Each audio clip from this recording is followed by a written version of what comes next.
A lot of startups die because founders just can't get along.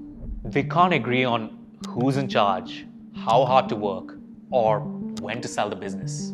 For some of you watching this video, you might think that this isn't that important. But believe me when I say this, 65% of high potential startups have some kind of co-founder issues, and some of them don't make it. That's 2 out of every 3 companies. And oftentimes these aren't just no-name startups. Curefit, Zomato, Khatabook are just some of the many startups who've had a co-founder exit at some point. Today, I'm sharing what I like to call the co-founder alignment checklist.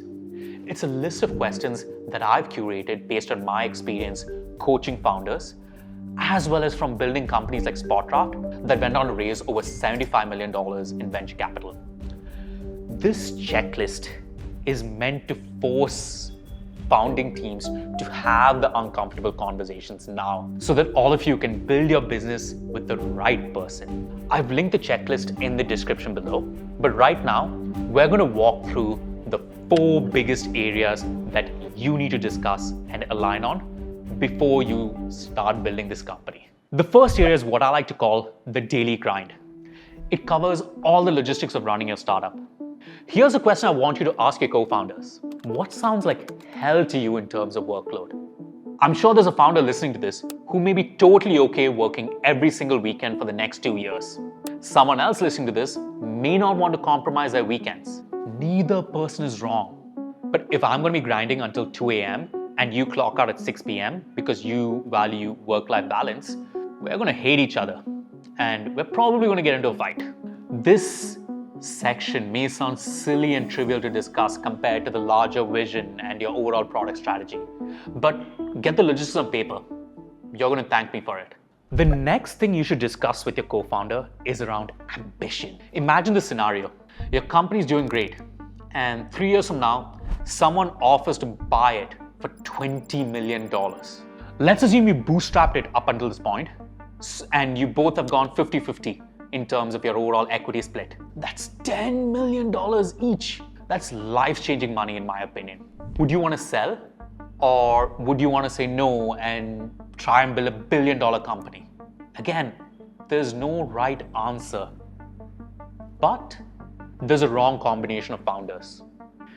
If I want to sell and secure my family's future, and you want to let it ride and risk it all for a magical IPO that could happen 6 years from now, one of us is going to sabotage the other. I hope it doesn't, but it could happen. In this checklist, I've shared a specific scenario called safe route versus all in.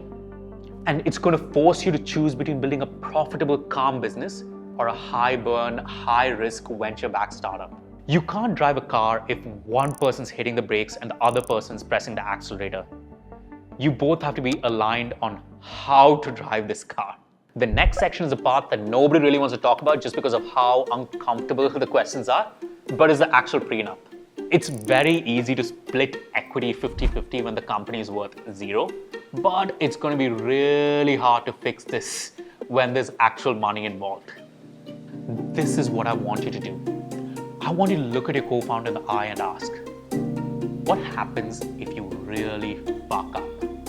Do I fire you? And can you fire me?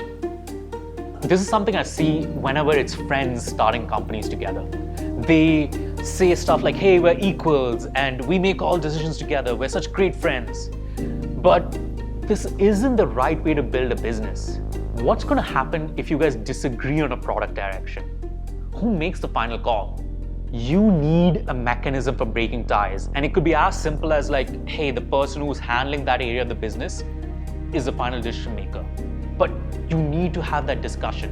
Here's another scenario you should talk about. And I really hope it doesn't happen to any of you listening to this video, but what happens if your co-founder quits in year 2? In such a scenario, some of their equity is unvested, but some of their equity, probably 50% of it, is already vested. All of a sudden, your business becomes much more harder to invest in because there's so much debt equity on the cap table, and that's going to be something that investors will bring up when they do their due diligence. How are you going to solve for this? Now, discussing this doesn't mean that you don't trust each other. It means you respect the business enough to protect it. The reality is that circumstances change in people's lives, and there may be a need for someone to move away from the company they started. Having this discussion early on will save years of heartache later. The final section is all about defining roles. Early on, it's pretty straightforward. You both can know everything that's happening with your business. You're both co-founders. But as you scale, that may need to change. Here's the first question you guys should align on. Who's the CEO? From my experience, co-CEOs rarely work in the long run. There needs to be a final decision maker, and that has to be the CEO.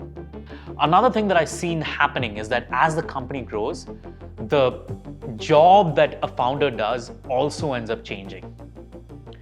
You might be the absolute best technical co-founder today, but 3 years from now, your business might need to hire a seasoned CTO to run the engineering team. Are you going to be okay with that?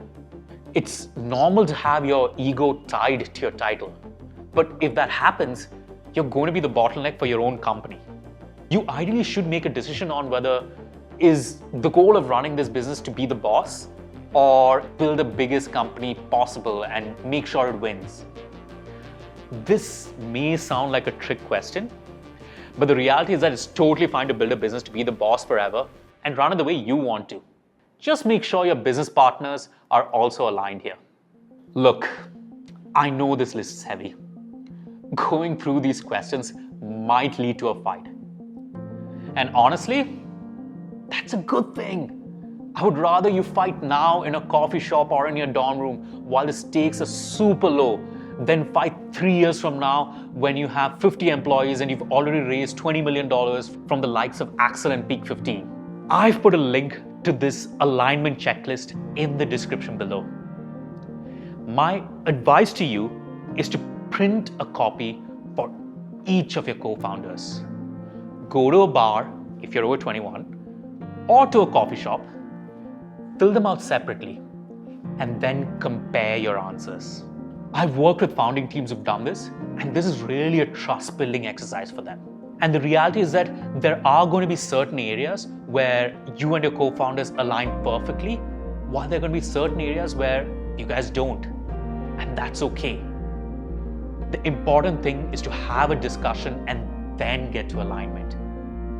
If you align, great, you're ready to move forward. But if you don't, thank me, because you've just saved yourself a massive headache several years down the line. I'm going to offer you something else as well. In case you're curious about my answers to these questions, drop me an email with a link to your sheet. We can trade. Thanks for watching, and good luck with the hard conversations.